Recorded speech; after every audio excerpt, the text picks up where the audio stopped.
To the point बात करेंगे कि आज हम बात कर रहे हैं आरसीएम बिजनेस की। इससे पहले मैं आपको थोड़ा सा इंट्रोडक्शन दे दूं। मेरा मसल मुकेश कोठारी मेरा नाम है। राजस्थान की सिटी है भीलवाड़ा, वहां का मैं रहने वाला हूं।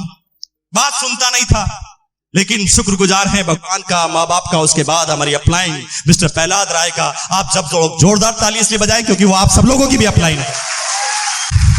क्योंकि एक जर्नल, एक साधारण सा शख्स जो उस मेरी कंपनी में मेरा इमीडिएट बॉस था, शायद भगवान मेरे लिए ही ये प्लानिंग लेकर आए थे। मैं दुनिया में किसी की बात सुनता नहीं था, सिर्फ डरता था अपने बॉस से।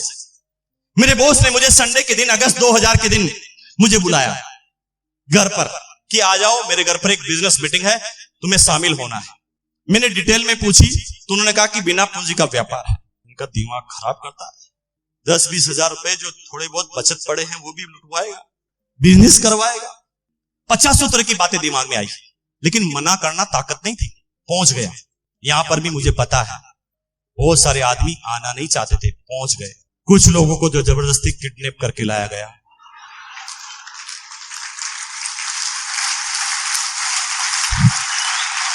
कुछ लोग जो है बेचारे इसलिए आ गए होंगे कि मना करना उनके बस की बात ही नहीं थी, ऐसे आदमी ने उन्हें इनवाइट किया था। और कुछ लोग इसलिए आ गए होंगे कि 15 बार पहले मना कर चुके थे, आज कोई बहाना नहीं बचा था, क्योंकि अब तक उन्होंने फैमिली में सबको एक एक बार ऊपर पहुंचा दिया था बहाने के अंदर। आज ये हो गया, आज वो हो गया, आज ये हो गया। 15 बार लगातार बनाया होगा, आज 16 बार आना पड़ा होगा, मजबूरी।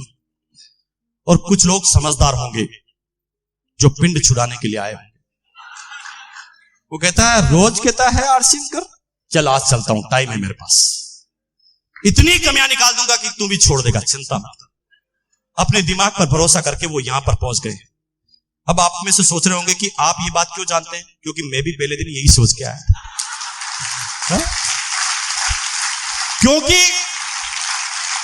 क्योंकि बॉस को मना करना ताकत नहीं थी, लेकिन मैं अपने आप को बॉस से ज्यादा इंटेलिजेंट समझता था। 90% कर्मचारियों की प्रॉब्लम है, अपने बॉस से ज्यादा इंटेलिजेंट अपने आप को मानते। उन्हें सबको पता है कि बॉस तो किस्मत के कारण आगे है, बाकी समझदार मैं हूं। सबको ऐसी गलतफहमी होती है। मुझे भी मेरा बॉस पागल लगता था। मैंने कहा ये किस्मत से आगे पहुंच गया, बाकी इसकी जगह मुझे होना चाहिए। लेकिन जब उसके सामने जाता था तो जबान भी पूरी नहीं खुलती थी। आधी बात में यस और नो होता था, दूसरा कोई वर्ड नहीं बोला जाता था। कितनी भयानक जिंदगी होती है एक कर्मचारी जिनके ऊपर बॉस होता है। और अगर ये बॉस से छुटकारा चाहते हो ना, तो मेरी बात को आज मान लो ना। मुझे पता है, मेरे जयपुर में एक दोस्त आरजीएस अफसर है ना, वो संडे के दिन में गया घर पर, उसके घर पर जाकर बैठा, सोफे पर वो बैठा हुआ था, मैं भी उसके पास जाकर बैठा। बात करते करते ही अचानक फोन आया।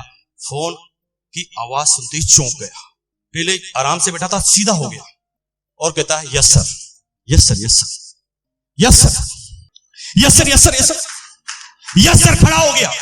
अरे मैंने कहा खड़ा क्यों हो गया, तेरा घर है भाई, तू बैठ जा, तेरा बॉस नहीं है यहाँ पर।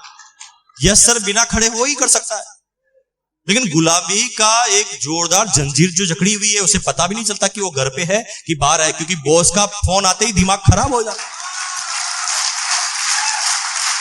अब थोड़ी देर yes sir, yes sir, yes sir करता है, और थोड़ी देर बाद फोन को रखने के बाद मुझे क्या कहता है, पागल है साला। मैंने कहा भैया अगर तेरा बॉस इतना ही पागल है तो मुंह पे बोल के बता, असली पागलपन फिर बताएगा वो तेरा, है ना। और इसी गलतफहमी में हम कहीं जीते हैं। और मेरे साथ भी यही था। पहुंच गया पहले दिन, बैठ गया पीछे जाकर। एक आदमी आते ही कहता बजाओ ताली। मैंने कहा क्यों बजाऊं? नए आदमी को बड़ी प्रॉब्लम होती है, वो ताली मैं क्यों बजाऊं ताली।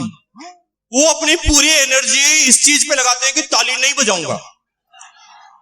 50 बार बजाने की इच्छा होती तो भी वो कस लेता अपने आप को, नहीं बजाऊंगा। पूरी एनर्जी इस चीज पे लगा रहा है कि ताली नहीं बजाऊंगा। इतनी एनर्जी अगर बजाने में लगा दे तो सक्सेस हो जाए।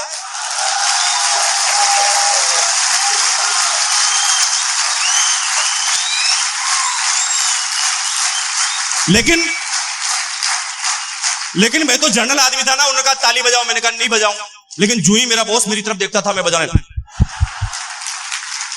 क्योंकि दबाव से ही हम जिंदगी भर काम करते आए हैं, अपनी मर्जी से नहीं करते आए कभी भी। ताली बजाई 45 मिनट तक अलग अलग तरीके से उन्होंने तालियां बजाई, क्योंकि मेरा दिमाग उस प्लान की तरफ था ही नहीं, तो कुछ समझ में आया नहीं। वो मुझे प्लान बता रहे थे, मैं कुछ और बता रहा था। वो कह रहे थे कि भैया ये बिजनेस है, मुझे ऐसा लगता था कि ये फंसाएगा।